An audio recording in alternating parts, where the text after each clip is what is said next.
चंद्रपूर जिल्ह्यातील बल्लारपूर तालुक्यातल्या विसापूर आणि नांदगाव या भागात येणाऱ्या सनफ्लॅग कोळसा खाणी विरोधात एकवटले ग्रामस्थ पूर्ण 802 हेक्टर जमीन संपादित करून मोबदला आणि नोकरी देण्याची मागणी। चंद्रपूर जिल्ह्यातील बल्लारपूर तालुक्यातल्या विसापूर आणि नांदगाव या भागात प्रस्तावित सनफ्लॅग कोळसा खाण व्यवस्थापनाने थातूर मातूर 25 एकर जमीन विकत घेणे, जमिनीला संरक्षक भिंत बांधून खाण प्रक्रिया सुरू करण्याची तयारी चालविली आहे। सनफ्लॅग कंपनी विरोधात ग्रामस्थ एकवटले आहेत। आज विसापूर गावातून मोठ्या संख्येत शेतकरी आंदोलकांनी निषेध मोर्चा काढून चंद्रपूर जिल्हाधिकारी कार्यालयावर धडक दिली। ही कोळसा खाण सुरू करण्यासाठी जाहीर सन सुनावणी कंपनीच्या विरोधात होती। याशिवाय ग्रामसभेनेही नकारात्मक अभिप्राय दिला आहे। अशा परिस्थितीत कंपनीने मात्र शेतकऱ्यांना डावलणे सुरूच ठेवले आहे। संपूर्ण 802 हेक्टर जमीन संपादित करून मोबदला आणि नोकरी देण्याची शेतकऱ्यांची मागणी आहे। अन्यथा कोळसा खाण होऊ देणार नाही अशी भूमिका त्यांनी घेतली आहे। आज इथे कलेक्टर ऑफिस समोर आपण विसापूर आणि नांदगाव मधील संपूर्ण शेतकऱ्यांनी धरणं आंदोलन ठरवले। कारण की जे Sunflag iron Coal limited company आहे तिला केंद्र सरकारने 802 हेक्टरचा आवंटन खजानाकरिता कोळसा खाणकरिता दिले आहे। त्याच्यामध्ये सर्वप्रथम तर आमच्या विसापूर गावला जनसुनावणी झाल्या, ते पण त्या कंपनीच्या विरोधात होत्या। त्यानंतर मासिक मीटिंग झाल्या ग्रामपंचायत, ते पण त्यांच्या विरोधात होता। एवढं सगळं डॉक्युमेंटली आमच्या कंपनीच्या विरुद्ध असताना सुद्धा हे सनफ्लॅग कंपनी आपल्या मुजराईनं तिथे वॉल कंपाऊंडचं काम सुरू करत आहे।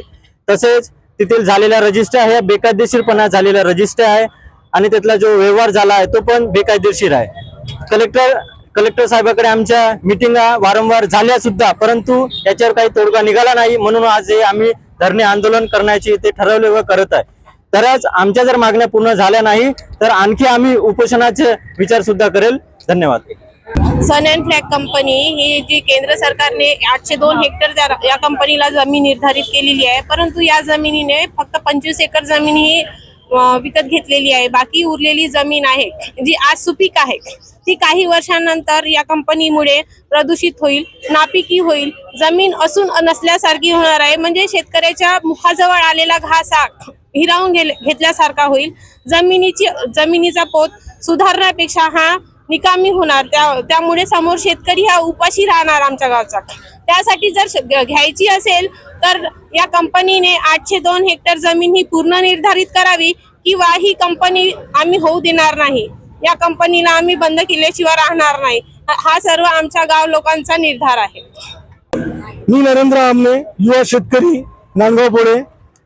जे सनफ्लॅग कंपनी 802 हेक्टर जमीन जे घेतली आहे म्हणजे आवंटित केली आहे, त्यापैकी जवळपास 30-35 एकर जमीन सनफ्लॅग कंपनीने घेतली आणि 35 एकर जमीन घेऊन त्या जमिनीला वॉल कंपाऊंड करत आहे।